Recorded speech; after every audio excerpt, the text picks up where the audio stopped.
ये कहानी राजस्थान के एक छोटे से गांव की है जिसका नाम था चंद्रपुर। ये गांव काफी शांत था, लेकिन इसके पास बना रेलवे स्टेशन खौफनाक घटनाओं के लिए बदनाम था। ये स्टेशन अब बंद हो चुका था, लेकिन पहले यहाँ से कई ट्रेनें गुजरती थीं। लोगों का कहना था कि इस स्टेशन पर अजीबोगरीब आवाजें आती थीं, कभी किसी के चीखने की आवाज तो कभी ट्रेन की सीटी, जो किसी ट्रेन के न होने के बावजूद सुनाई देती थी। गांव के बुजुर्गों के अनुसार यह स्टेशन एक समय बहुत व्यस्त था, लेकिन एक भयानक हादसे के बाद ये वीरान हो गया। करीब 50 साल पहले एक ट्रेन रात के अंधेरे में पटरी से उतर गई थी, जिसमें दर्जनों लोग मारे गए थे। मरने वालों की आत्माएं इस स्टेशन पर भटकती थीं।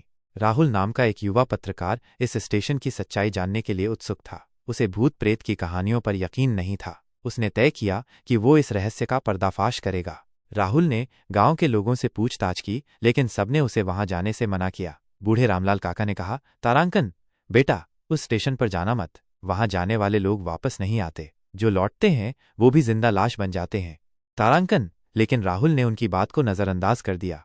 रात के 11 बजे वो अपने कैमरे और टॉर्च के साथ स्टेशन पहुंचा। स्टेशन पर घुप अंधेरा था। पुरानी इमारतें जर्जर हो चुकी थीं। चारों ओर घास और झाड़ियों ने प्लेटफॉर्म को ढंक लिया था। राहुल ने अपने कैमरे से तस्वीरें लेनी शुरू की। तभी अचानक उसे ट्रेन की सीटी सुनाई दी, लेकिन वहां कोई ट्रेन नहीं थी।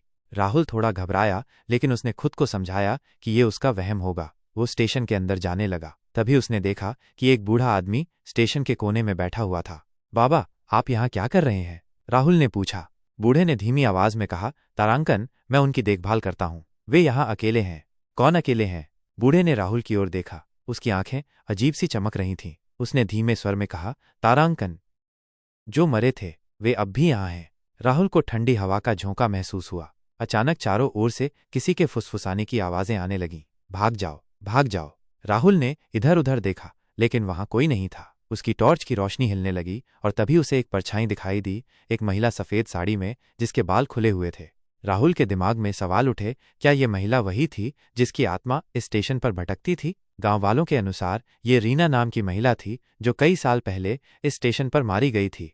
रीना अपने पति के साथ एक रात इस स्टेशन पर ट्रेन का इंतजार कर रही थी, लेकिन जब ट्रेन आई तो किसी ने उसे धक्का दे दिया। वो ट्रेन के नीचे आ गई और उसकी दर्दनाक मौत हो गई। कहते हैं तभी से उसकी आत्मा इस स्टेशन पर भटक रही है और जो भी रात में यहाँ आता है उसे अपने साथ ले जाती है। राहुल ने खुद को संभालते हुए कैमरा ऑन किया और रिकॉर्डिंग शुरू की, लेकिन तभी कैमरे की स्क्रीन पर अजीब आकृतियां दिखने लगीं। स्क्रीन पर धुंधली परछाइयां नजर आ रही थीं। फिर एक तेज चीख सुनाई दी और राहुल का शरीर सुन्न पड़ गया। उसके सामने वही सफेद साड़ी वाली महिला खड़ी थी। उसका चेहरा खून से लथपथ था, आंखें गड्ढों जैसी काली थीं। उसने राहुल की ओर हाथ बढ़ाया और राहुल को महसूस हुआ कि वो हिल भी नहीं पा रहा। अचानक किसी ने पीछे से राहुल को जोर से धक्का दिया और वो जमीन पर गिर पड़ा। जैसे ही उसने सिर उठाया, सब कुछ गायब हो चुका था। वहां कोई नहीं था। राहुल घबराकर भागा और सीधे गांव पहुंचा। अगली सुबह राहुल ने अपने कैमरे की रिकॉर्डिंग चेक की, लेकिन उसमें सिर्फ स्टैटिक नॉइज थी। सफेद और काले धब्बों के अलावा कुछ नहीं दिख रहा था। लेकिन जैसे ही उसने ऑडियो फाइल सुनी, उसमें स्पष्ट फुसफुसाहट थी, तुम बच नहीं सकते। राहुल का दिल तेजी से धड़कने लगा। उसने पुलिस को इस मामले की सूचना दी, लेकिन उन्होंने इसे एक अफवाह समझकर टाल दिया। राहुल ने तय किया कि वो इस रहस्य से पूरी तरह पर्दा उठाएगा। वो दोबारा स्टेशन पर गया, इस बार अपने दोस्त अजय और संजय के साथ। तीनों ने स्टेशन पर कैमरे लगाए और आधी रात तक इंतजार किया। पहले कुछ नहीं हुआ, लेकिन फिर उन्हें रेलवे ट्रैक पर कोई चलता हुआ दिखाई दिया। ये कौन है?